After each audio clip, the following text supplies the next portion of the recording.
Hello friends, this is Dhruv Joshi and welcome to Tech Spot. So today I am reviewing a power supply that I am using from our one. Yes. Why I bought this power supply? Let me tell you first of all. I was using VIP VIP Gold 500 watt power supply. Let's start in Hindi first of all. मैं VIP gold power supply जो है वो लगभग 2 साल से मैं use करता था। 3 रिप्लेसमेंट हो गए, वही प्रॉब्लम आया, वो रिस्टार्ट वाला रिबूट वाला। मैंने प्रोसेसर जो CPU था वो 2 बार रिप्लेसमेंट दिया, मदरबोर्ड 2 बार रिप्लेसमेंट दिया। लगा था कि हार्ड डिस्क का भी प्रॉब्लम हो सकता है, तो हार्ड डिस्क का भी रिप्लेसमेंट दे दिया, मेमोरी का भी रिप्लेसमेंट दे दिया।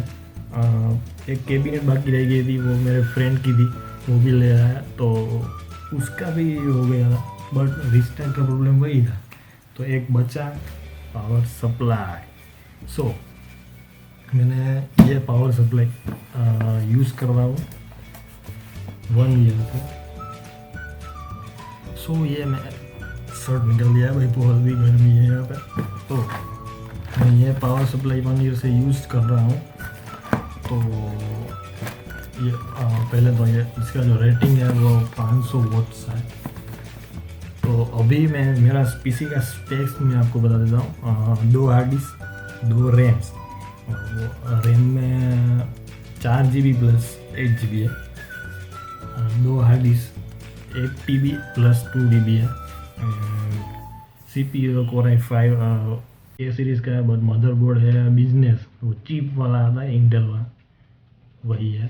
एंड इससे तो अभी आप पावर सप्लाई 500 वाट का यूज़ कर रहे हो बराबर। एंड अभी आप 5 हार्ड डिस्क ही लगा देते हैं कंप्यूटर पे, तो भी पावर सप्लाई रिस्टार्ट नहीं होना चाहिए। अभी आप 500 वाट का पावर सप्लाई है बराबर, एंड उसमें से आप लोड लेते हैं नियरली 490 वाट, तो वो रिस्टार्ट नहीं होगा, पावर ज़्यादा लेगा। लगभग 500 वाट का है तो 500 वाट से ज़्यादा पावर लेगा। आप मीटर में देख सकते हैं, एनर्जी मीटर। तो ये लेने से इम्प्रूवमेंट कैसा हुआ मैं आपको बताता हूँ। पहले तो रिस्टार्ट का जो प्रॉब्लम था वो गया। 1 ईयर से मैंने नोटिस किया है कभी रिस्टार्ट नहीं हुआ है। मैंने ओवरक्लॉक करके भी देखा है हाई एंड मदरबोर्ड पे, रिस्टार्ट नहीं हुआ है। अभी लेटेस्ट जो आया है Core i7 870K, उसमें भी रिस्टार्ट नहीं हुआ है। यह दमदार है पावर सप्लाई। तो अभी मैं जो यूज़ करता हूँ, 2 हार्ड डिस्क कंटिन्यूसली चल रही है, 2 रैम, वो भी 2 रैम ओवरक्लॉक है, मतलब कि ज़्यादा पावर लेती है तो ओवरक्लॉक है, तो उसमें भी रिस्टार्ट नहीं आता है। अभी CPU का जो है, CPU स्टॉक क्लॉक पे ही है, उसमें तो कोई प्रॉब्लम है नहीं। एंड इसमें कोई प्रॉब्लम आया नहीं है 1 ईयर से। इन लोगों ने जो कहा, दुकान वाले ने जो कहा था कि इसके बाद कोई आपको प्रॉब्लम नहीं आएगा, तो इसके बाद कोई प्रॉब्लम आया नहीं है अभी तक। इसका जो रिव्यू मैं करना चाहता हूँ सिंपल है, सभी GB सपोर्ट होंगे 500 वोट के नीचे के। तकरीबन आप देख सकते हैं 200 वोट, 250 वोट, 250 वोट का जो GP होगा मैक्सिमम, तो ये चलाएंगे आराम से। ओवरक्लॉक करना चाहेंगे हम उसके बाद, तो आपको उससे ज़्यादा वो उसका लेना पड़ेगा। तो हाँ, एक बात मैंने बताया भूल गया, पावर कंजप्शन है इसका जो आइडल है, आइडल वर्ड्स। मैंने पहले जो VIP गोल्ड का यूज़ किया था उसमें पावर कंजप्शन था 75 वोट्स आइडल कंजप्शन।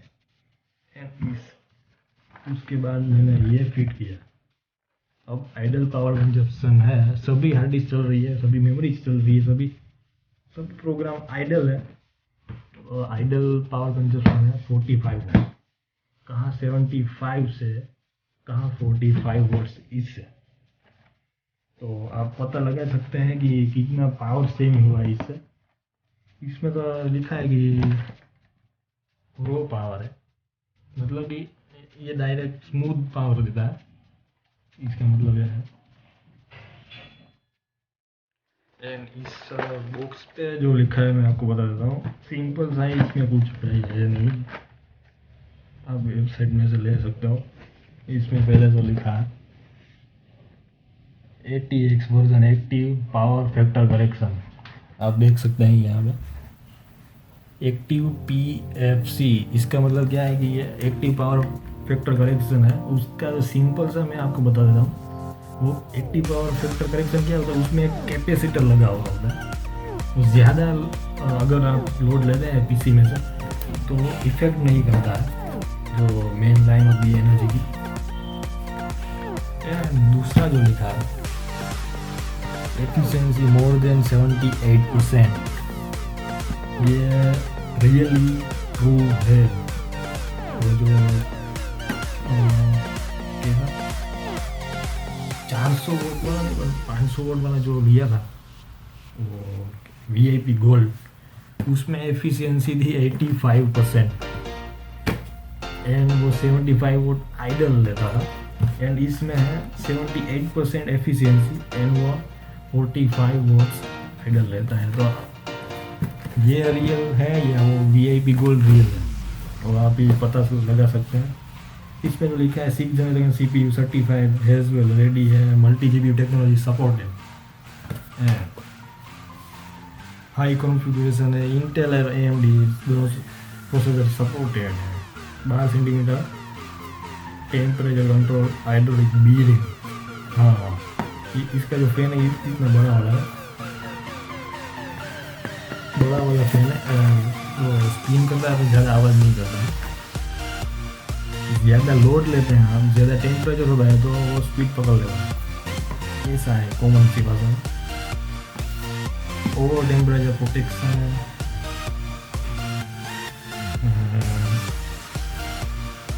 बस इतना है। ओवर वोल्टेज प्रोटेक्शन UVP और करंट प्रोटेक्शन है, बस इतना सा है, आप देख सकते हैं।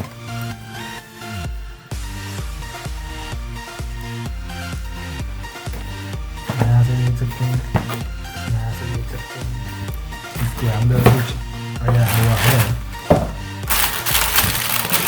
अनबॉक्स नहीं कर रहा हूँ,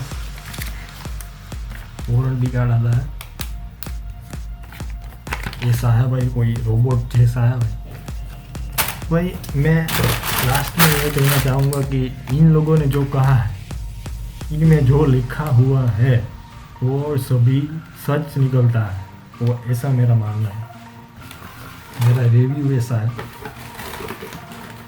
मैंने ओवरक्लॉक करके भी देखा था, इसमें लिखा है 500 वाट्स, बट मेरा जो लोड है वो चला गया था 490 वाट्स तक। तो आप रियलाइज़ कर सकते हैं कि 490 वाट्स आप लोड लेंगे तो कितना टेम्परेचर हुआ होगा इसके अंदर, तो भी ये टिका हुआ है वहाँ पे। 2 GPU भी लगा के चेक कर लिए, वो भी एकदम मक्खन था। इसकी एफिशिएंसी देख सकते हैं। अगर आप 100% लोड ले जाएं तो 78% तक इसकी एफिशिएंसी रहती है 230 वोल्ट पर। तो ये सारी टेक्नोलॉजी ऐसी है। हाई क्वालिटी कैपेसिटर्स इसके केबलिंग में। इसका जो एक ही ड्रॉबैक मैं बताना चाहूँगा, बोलना तो नहीं चाहिए बट बता देता हूँ, वो क्या है। इसके जो वायर्स हैं, मान लीजिए